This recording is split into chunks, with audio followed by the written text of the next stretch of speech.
찬송가 516장으로 찬송하겠습니다. 516장 찬송입니다.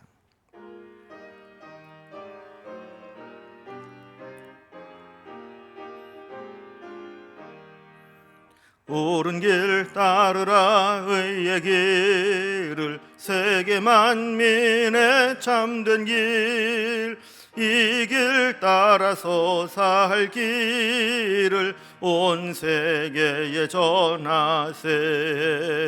만 백성이 나갈 길, 어두운 밤 지나고 동튼다. 환한 빛 보아라 저 빛, 주 예수의 나라 이 땅에 곧 오겠네 오겠네.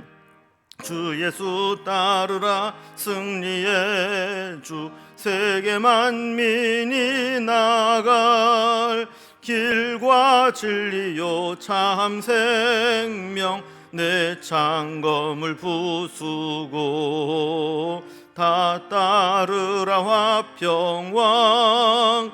어두운 밤 지나고 동튼다. 환한 빛 보아라 저 빛, 주 예수의 나라 이 땅에 곧 오겠네 오겠네. 놀라운 이 소식 알리어라, 세계 만민을 구하려 내 주 예수를 보내신 참 사랑의 하나님. 만 백성이 따를 길, 어두운 밤 지나고 동튼다. 환한 빛 보아라 저 빛, 주 예수의 나라 이 땅에 곧 오겠네 오겠네. 고난 길 헤치고 찾아온 길, 많은 백성을 구한 길, 모두 나와서 믿으면 온 세상이 마침내 이 진리에 살겠네. 어두운 밤 지나고 동튼다. 환한 빛 보아라 저 빛, 주 예수의 나라 이 땅에 곧 오겠네 오겠네. 아멘. 오늘 함께 나눌 하나님 말씀은 구약성경 레위기 25장 39절에서 55절까지 말씀입니다. 레위기 25장 39절에서 마지막 절 55절까지 구약성경 186면입니다. 말씀을 제가 봉독하겠습니다. 너와 함께 있는 네 형제가 가난하게 되어 네게 몸을 팔리거든 너는 그를 종으로 부리지 말고 품꾼이나 동거인과 같이 함께 있게 하여 희년까지 너를 섬기게 하라. 그때에는 그와 그의 자녀가 함께 네게서 떠나 그의 가족과 그의 조상의 기업으로 돌아가게 하라. 그들은 내가 애굽 땅에서 인도하여 낸 내 종들이니 종으로 팔지 말 것이라. 너는 그를 엄하게 부리지 말고 내 하나님을 경외하라. 내 종은 남녀를 막론하고 내 사방 이방인 중에서 취할지니 남녀 종은 이런 자 중에서 사올 것이며 또 너희 중에 거류하는 동거인들의 자녀 중에서도 너희가 사올 수 있고 또 그들이 너희와 함께 있어서 너희 땅에서 가정을 이룬 자들 중에서도 그리할 수 있은즉 그들이 너희의 소유가 될지라. 너희는 그들을 너희 후손에게 기업으로 주어 소유가 되게 할 것이라. 이방인 중에서는 너희가 영원한 종을 삼으려니와 너희 동족 이스라엘 자손은 너희가 피차 엄하게 부리지 말지니라. 만일 너와 함께 있는 거류민이나 동거인은 부유하게 되고 그와 함께 있는 네 형제는 가난하게 되므로 그가 너와 함께 있는 거류민이나 동거인 또는 거류민의 가족의 후손에게 팔리면 그가 팔린 후에 그에게는 속량받을 권리가 있나니 그의 형제 중 하나가 그를 속량하거나 또는 그의 삼촌이나 그의 삼촌의 아들이 그를 속량하거나 그의 가족 중 그의 살부치 중에서 그를 속량할 것이요 그가 부유하게 되면 스스로 속량하되 자기 몸이 팔린 해로부터 희년까지를 그 산자와 계산하여 그 연수를 따라서 그 몸의 값을 정할 때에 그 사람을 섬긴 날을 그 사람에게 고용된 날로 여길 것이라. 만일 남은 해가 많으면 그 연수대로 팔린 값에서 속량하는 값을 그 사람에게 도로 주고, 만일 희년까지 남은 해가 적으면 그 사람과 계산하여 그 연수대로 속량하는 그 값을 그에게 도로 줄지며, 주인은 그를 매년의 삭군과 같이 여기고 내 목전에서 엄하게 부리지 말지니라. 그가 이같이 속량하지 못하면 희년에 이르러 그와 그의 자녀가 자유하리니 이스라엘 자손은 나의 종들이 됨이라. 그들은 내가 애굽 땅에서 인도하여 낸 내 종이요 나는 너희의 하나님 여호와이니라. 아멘. 우리가 레위기 25장을 공부하면서 우리 희년 제도에 의해서 토지 상환법 및 빚 탕감법을 살펴보았습니다. 토지나 가옥을 무르는 법에 대해서, 그리고 빚을 졌을 때 어떻게 탕감하는지 이런 부분들을 살펴보았죠. 이러한 이제 규정들은 가난이 대물림되지 않도록 최소한의 방지책을 정해 주신 것입니다. 그래서 설령 실수를 하거나 또 어려운 일을 만나서 가난하게 되더라도 다시 시작할 수 있는 기회를 주신 것이죠. 그러나 아무리 제도적으로 보완을 잘 해도 개중에는 또 극빈자들이 생기게 되고 극도의 어려움에 처하는 사람들이 생기게 됩니다. 그래서 이들이 노예가 되기도 하는데, 돈을 갚지 못하면 자기 몸을 이제 팔아서 노예가 되는 것이죠. 이런 경우에 어떻게 해야 되는가? 그 내용이 오늘 본문의 내용입니다. 그래서 노예 사면법, 노예 속량의 원칙, 또 몸값 선정 방법, 이런 것들을 통해서 극빈자들, 어쩔 수 없이 몸을 팔아야 되는 자들에 대해서 어떻게 대할 것인지에 대한 규정을 다루고 있습니다. 오늘 본문의 내용을 단락별로 구분을 해보면 39절에서 43절까지는 이스라엘 백성 중에서 종으로 팔리는 경우에 어떻게 해야 될 것인가에 대한 규정을 설명합니다. 44절에서 46절까지는 이스라엘 백성들은 아니지만 이방인 중에서 종으로 삼는 경우는 어떻게 되는 것인가, 그리고 마지막 47절에서 55절까지는 노예를 속량하게 되는 규례는 어떤 것인가, 이런 것들을 이제 말씀하고 있습니다. 단락별로 좀 살펴봅니다. 먼저 이스라엘 백성 중에서 자기 몸을 팔아서 종으로 팔리는 경우 어떻게 해야 되는가 하는 겁니다. 기본적으로 율법은 가난한 자, 약자들에 대한 배려와 보호의 정신이 있습니다. 그러나 아무리 제도적으로 잘 되어 있다 할지라도 절대적으로 도움이 필요한 극빈자들이 생기게 되고, 때로는 그 가난을 빚을 갚지 못해서 기업으로 받은 땅으로도 다 갚지 못하면 결국에는 몸이 팔려나가는 경우까지 생기게 된다라는 것이죠. 이런 경우에 어떻게 해야 되는가? 39절을 보면 너와 함께 있는 내 형제가 가난하게 되어 내게 몸이 팔리거든 너는 그를 종으로 부리지 말고 그랬습니다. 그러니까 아무리 빚을 많이 지고 재산을 다 처분해서 그 빚을 다 갚아도 남는 경우에 자기의 이제 몸을 팔게 되는 경우가 있는데, 그렇다 할지라도 그를 종으로 부려서는 안 된다는 겁니다. 40절에 보면 품꾼이나 동거인과 같이 함께 있게 하여 희년까지만 섬기도록 했고, 또 희년이 되면 다시 자유인으로 돌아갈 수 있도록 하셨습니다. 그러니까 이스라엘 백성들, 같은 동족들끼리는 종이나 노예로 부리는 것이 아니고 동등한 입장을 유지하면서 정해진 기간만큼 그의 노동력만 제공받는 것으로 여겨야 된다라는 겁니다. 우리가 어떤 종업원을 쓰고 이렇게 직원을 쓸 때에도 그 사람의 어떤 노동력을 우리가 빌리는 거 아니겠습니까? 노동력을 빌리고 거기에 합당한 이제 대가를 지불해 주는 것이지, 그를 종처럼 부리고 그의 인격이나 인생을 가져가는 것은 아니라는 겁니다. 41절에 보면 그때에는 그와 그의 자녀가 함께 내게서 떠나 그의 가족과 그의 조상의 기업으로 돌아가게 하라 그랬습니다. 자, 그러니까 그들이 만약에 희년이 되어서 자유의 몸이 되어서 돌아가게 된다면 그와 함께 있었던 그런 가족들 또 역시 다 자유인으로 돌아가고 땅도 기업으로 돌려받도록 한 것이죠.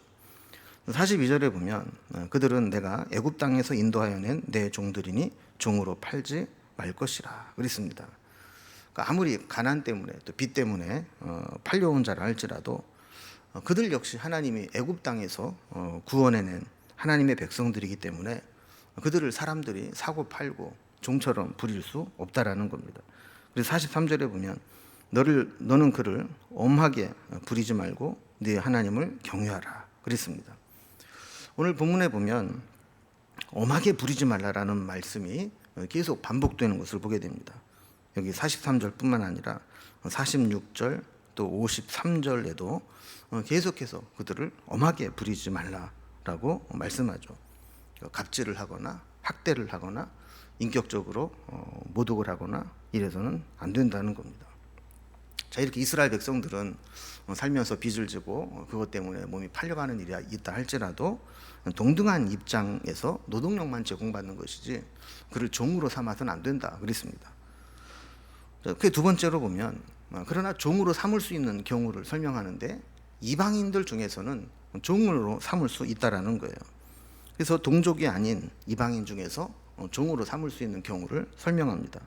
44절을 보면 내 종은 남녀를 막론하고 내 사방 이방인 중에서 취할지니 남녀 종은 이런 자 중에서 사올 것이며 그랬습니다.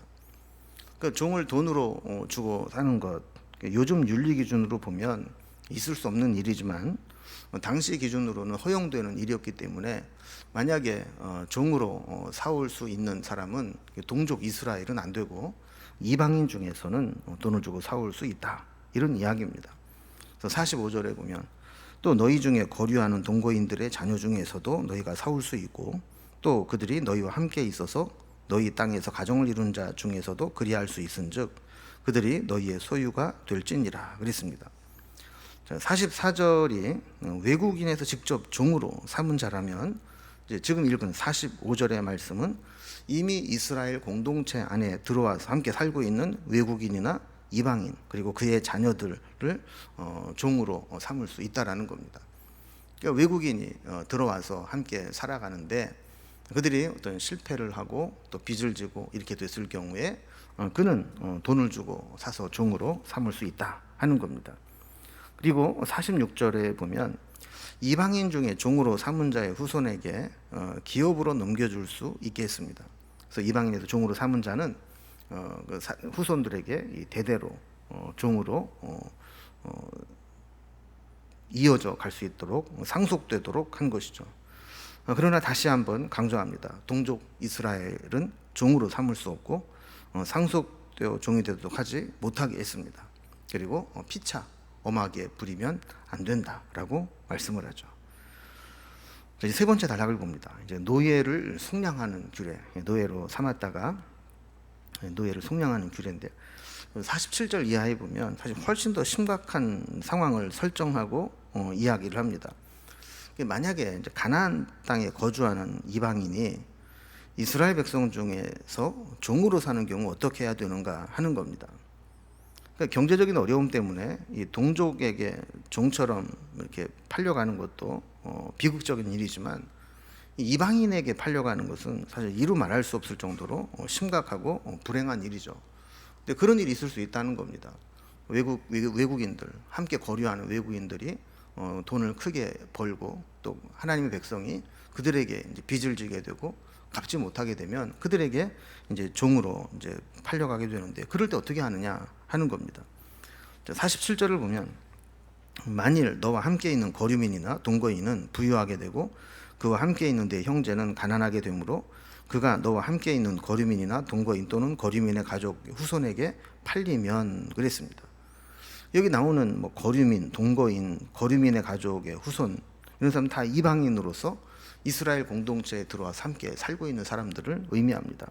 근데 그들은 부해지고 정작 이스라엘 백성들 중에는 가난하게 되고 빚을 진 자가 생기게 되어서 하나님의 백성이 이런 이방인들에게 외국인에게 팔려가는 경우도 생길 수 있다라는 겁니다.